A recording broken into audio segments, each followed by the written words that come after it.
All right, so now we're talking about types of variables. What was the one major type we've used so far? What is it? An integer. The integer is the only thing we used, right? It stored a numeric value of a 0 and then it increased. It's not the only type of variable out there. I need everybody to pause what they're doing if you've started programming. Come back to reality for like another 5-10 minutes and recognize this is just as important, knowing the different types of variables you're going to use, because you're going to be using them in programs pretty soon here. So your variable can be named whatever you want. That has nothing to do with the type. I'm going to name this next variable x. Okay, you can name it score, you can name it name, you can name it s, you can name it x, like in this example. And now I'm going to name a variable x. However, the more important thing is knowing what type can be stored in here. Right now, if I said int x and gave it a value, it's an integer, right? But I could change it and go double x. The difference between an int x and a double x is integer stores any integer number, 0, 1, 2, down to negative, 100, negative. It goes in both directions, full numbers either way. Doubles include decimals. So now we can have money. Now we can have percentages. Now we can have all sorts of problems that involve compounding value, larger numbers. This is how bank accounts work. They make everything of type double. So we're going to make a double named x, and we'll give it a value. Now, x isn't that descriptive, but I can name it whatever I want. So we'll call this 5.5. Maybe x stands for your GPA. Maybe. So it could change. It could go up to a 6. It could go down to a 4. It could go all over the place. But it could change and it could store decimals. So now we have decimals involved as well. Don't really have to show you that much, because it follows the same constraints as everything else. If I want a system to print that value, I can. So I could say, copy paste this,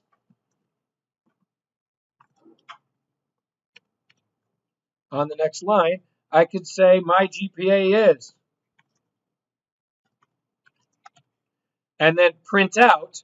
You wouldn't print out x anymore. What are we going to print out? We put x right here. Okay. However, isn't it kind of weird that I named my GPA x? Wouldn't it make more sense in naming conventions to call it GPA, because then I know it stands for what it is? You can call it x, or you can call it GPA. So going back to this, maybe it makes more sense, instead of calling it x, calling it this, so that then I know in the program it takes on that value. And now I've just said, hey, forget calling it x in this container, call it GPA, because that's what it's actually storing. That's the name of it. So the better the naming, the better you are with naming things, the easier it is for you to remember what they are later. Because if you have everything s, x, y, whatever, now what's what?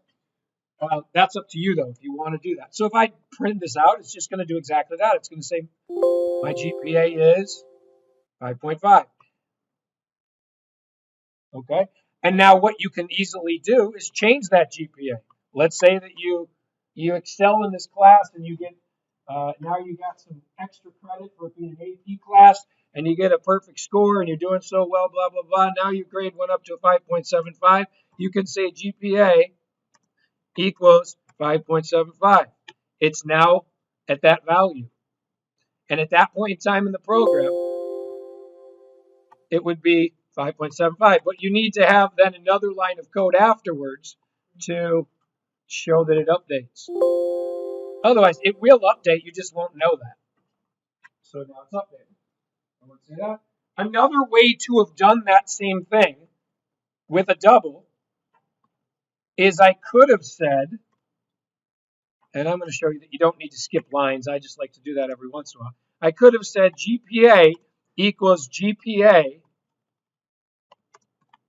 plus, how would I have gotten from 5.5 to 5.75 if I had a different line of code that allowed it to just take the current value and increase itself? What would I have added to 5.5? 0.25. So I could have accomplished the same thing by saying GPA equals GPA plus 0.25 or 0.25. Do you guys see how that works? This is dynamic. This is saying take what it currently is. If I use this line of code After the 5.75, now what am I boosted up to? 6. See how this works? So this is the static way of forcing it. The one that commented out is the dynamic way.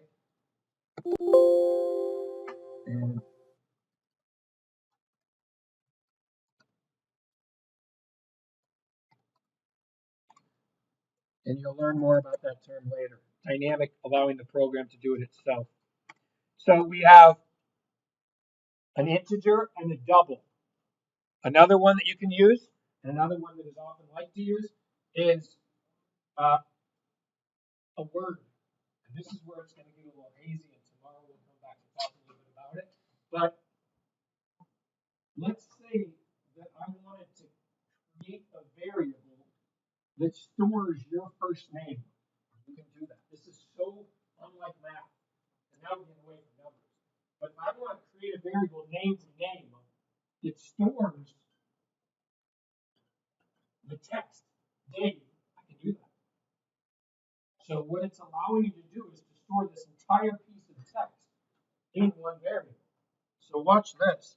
If I want to do that, instead of an int and a double, it's called a string, and it's capitalized.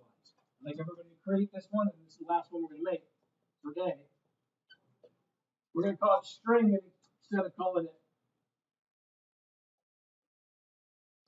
S like we did on the first score, or GPA like we did in GPA.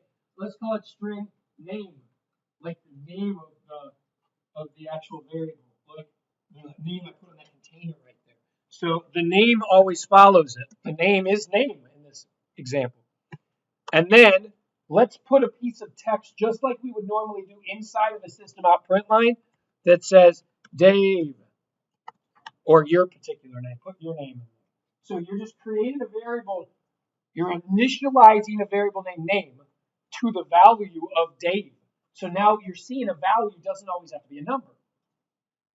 What do you think is going to happen on the next line of code? Well, I'm going to system out print. My name is.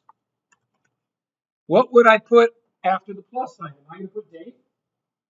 If I put Dave right here, the variable's name is not Dave, right? The variable's name is what? Name. So if I put Dave right here, it would error out if I put this here. Why? Because I don't want to just say Dave. I want to say what's stored in the variable name name. So what am I going to put here? Name. See you later. I'm going to stop here in a second, Joey, so you won't miss anything. But the name, my name is, and then it prints whatever is currently stored in that container named name, which is Dave. So if I did this, it would execute and print my name is Dave, or whatever you put your name as on your program. So boom, because it's printing whatever's stored in that variable, and what's currently stored in that variable is text. It's like a string. Okay? So get that to work. I'm going to shut this down.